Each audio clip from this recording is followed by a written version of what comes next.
احفظ أباك لو ابيضت ذوائبه، فلن تعوضه يوما إذا ذهب.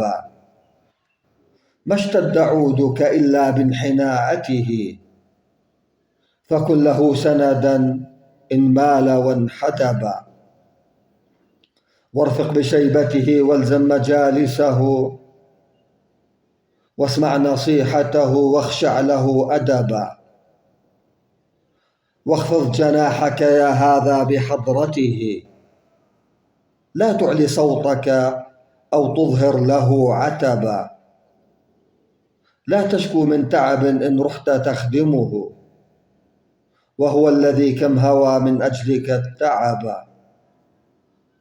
أبوك ذخرك فاحذر أن تضيعه، واذكر كلامي إذا يوما تصير أبا.